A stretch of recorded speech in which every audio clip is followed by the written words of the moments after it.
अरे विमला, जरा एक गिलास पानी तो ले आओ। बाहर बहुत तेज धूप हो रही है। और हमारी बिटिया रानी कहाँ है? आपकी बिटिया किचन में मैगी बना रही है, वो भी हेडफोन लगा के। मेरी तो सुनती नहीं है। आप ही समझाइए, गैस पर हेडफोन लगा के भला कौन ही काम करता है। इतने में किचन से एक तेज आवाज आई, जैसे कुछ गिरा हो। विमला और प्रकाश जब किचन में आते हैं तो जोर जोर से हंसने लगते हैं, क्योंकि यहाँ उनकी लाडली बेटी पलक आटे से नहाई खड़ी थी। क्या पापा, आप भी हंस रहे हैं? अच्छा, अब नहीं हंसूंगा, पर अपनी हालत तो देखो। चलो अब जल्दी से जाकर ये कपड़े बदल लो। पलक कपड़े बदलने के लिए अपने रूम में चली जाती है। हमारी बेटी वाकई बड़ी हो गई है विमला। अब मुझे पूरा यकीन है कि हमने अपनी पलक का रिश्ता तय करके कोई गलती नहीं की है। बात तो आप ठीक कह रहे हैं, पर मुझे तो बस चिंता उस घड़ी की है जब उसके ससुराल वालों को पलक का सच पता चलेगा। विमला की बातों से माहौल थोड़ा शांत हो जाता है। देखते ही देखते समय गुजर जाता है और पलक की शादी का दिन भी आ जाता है। विमला और प्रकाश धूमधाम से पलक की शादी करते हैं और ससुराल में भी उसका अच्छे से स्वागत होता है। आओ भाभी, स्वागत है आपका। आज से आप हमारे घर की छोटी मालकिन, क्योंकि बड़ी तो माँ है। चल चल, अब भाभी को परेशान मत कर। मोहल्ले की सभी औरतें आने वाली होंगी। जल्दी से आरती की थाली सजा कर ले आ। धीरे धीरे मुंह दिखाई की रस्म के लिए मोहल्ले की औरतें आने लगती हैं। अरे मनोरमा, इतनी गर्मी है बाहर और तूने ये पंखा बंद कर रखा है। इसे चला दे, वरना मेरी तो हालत खराब हो जाएगी। अभी तक तो पंखा चल ही रहा था, पता नहीं किसने बंद किया। कोई बात नहीं, मैं चलाती हूँ। मनोरमा जैसे ही पंखा चलाती है, लाल जोड़े में बैठी पलक ठंड से दांत किटकिटाने लगती है। माँ जी, मुझे सर्दी लग रही है, प्लीज ये पंखा बंद कर दीजिए।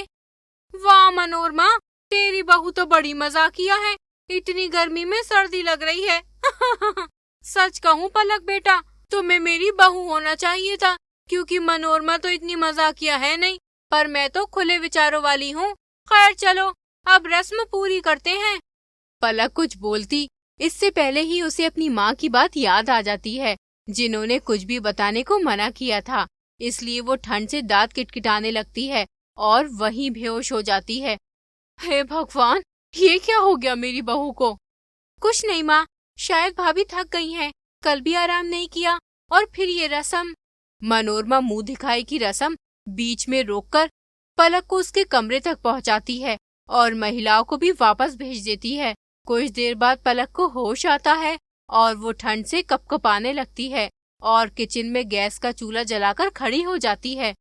हाँ, अब जान में जान आई, पर इस घर में तो बहुत सारे एसी, कूलर और पंखे हैं। मेरा क्या होगा?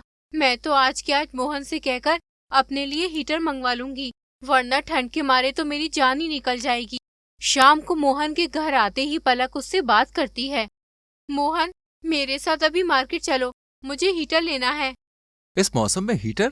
सब ठीक तो है, या फिर तुम कुछ ज्यादा ही कूल हो?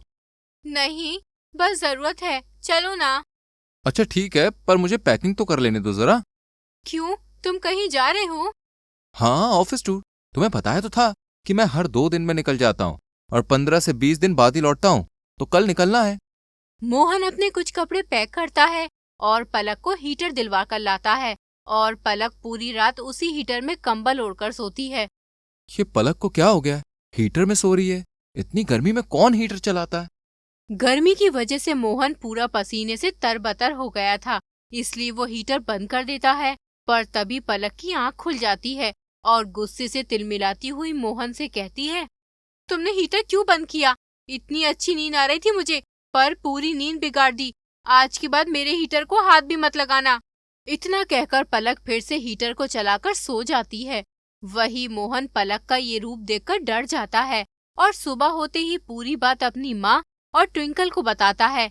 इतनी गर्मी में हीटर, कहीं पलक को कोई बीमारी तो नहीं? नहीं माँ, मुझे तो कुछ और ही गड़बड़ लग रही है, जल्दी यहाँ आओ।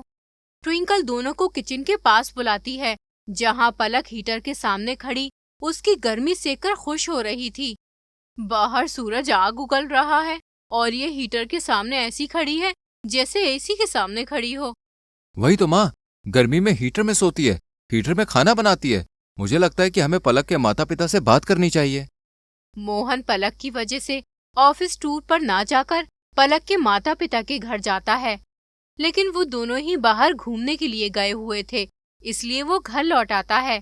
इधर पूरा परिवार पलक से कुछ डरा हुआ था। पलक सबको खाना परोसती है और फिर मजे से हीटर में जाकर सो जाती है। ये कैसी बहू लाई हूँ मैं, गर्मी में हीटर में सो रही है, कहीं इसके ऊपर कोई भूत प्रेत का साया तो नहीं। अब जो भी हो माँ, मैं तो इस कमरे में नहीं सो सकता, गर्मी से हालत खराब हो जाती है, इसलिए मैं आपके कमरे में सोऊंगा, एसी की ठंडी ठंडी हवा के नीचे। और मैं भी माँ, क्या पता भाभी के ऊपर सच में किसी भूत प्रेत का साया हुआ हो तो वो रात कोट के मुझे भी जबरदस्ती अपने हीटर के नीचे सुला लेंगी। मुझे तो बहुत डर लग रहा है, मैं भी आप दोनों के साथ ही सोऊंगी। इस तरह पलक हीटर में सोती है और बाकी सब मनोरमा के कमरे में एसी में। अगले दिन मनोरमा यशोदा को पलक के हीटर में सोने वाली आदत के बारे में बताती है और पूरी कॉलोनी में ये बात फैल जाती है कि पलक गर्मी में भी हीटर में सोती है। माँ, आपको क्या जरूरत थी वो यशोदा आंटी को सब बताने की? जानती तो हो पोस्टमैन है वो, इधर की बातें उधर करने में माहिर है। अब क्या करूं, गलती हो गई, पर शुक्र है कि ये आज की बात है, कल तो पलक के माता पिता आ ही जाएंगे। मैं तो बस इस बला को उन्हें सौंप दूंगी, तभी चैन की नींद आएगी मुझे। अगले दिन विमला और प्रकाश मनोरमा के घर पहुंचते हैं। विमला बहन, आप अपनी बेटी को अपने घर ले जाइए, अब हम उसे नहीं झेल पाएंगे। लेकिन बहन जी, वो अब आपके घर की बहू है और उससे कोई गलती हुई हो तो हमें बताइए। गलती? अरे जान निकाल दी है उसने हमारी। ये कैसी बेटी है आपकी, किचन में जाती है तो हीटर लेकर, टीवी देखती है तो हीटर की गर्म हवा के सामने बैठकर, और सोने के लिए तो हीटर के बिना जाती ही नहीं है। हमारा तो दिमाग खराब हो गया है, इसलिए अब हम ये बला नहीं झेल पाएंगे, आप इसे ले जाइए। माँ, 1 मिनट रुको। पापा जी, क्या पलक को कोई बीमारी है जो वो इतनी भीषण गर्मी में हीटर की हवा में रहती है? हमें पता था कि एक न एक दिन ये बात आपके सामने आ ही जाएगी, पर बेटी का घर ना टूट जाए इसलिए आप लोगों को कुछ ज्यादा बताया नहीं। दरअसल पलक की हेल्थ और स्किन बचपन से ही बहुत कमजोर है, वो ज्यादा नमी और सर्दी बर्दाश्त नहीं कर सकती, इसलिए गर्मी हो या सर्दी वो हीटर के सामने ही रहती है।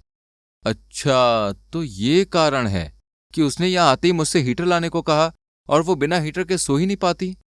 हाँ बेटा जी, सिर्फ हमारे कमरे को छोड़कर पूरे घर में हीटर है, सिर्फ पलक के लिए। तो क्या अब हमें भी अपने पूरे घर में हीटर लगाने होंगे? नहीं नहीं, दरअसल हम डॉक्टर के पास ही गए थे, उन्होंने ये नई दवाइयां दी हैं और कहा है कि पलक की रिपोर्ट्स पहले से बेहतर है, पर उसे सोने के लिए तो हीटर की जरूरत रहेगी।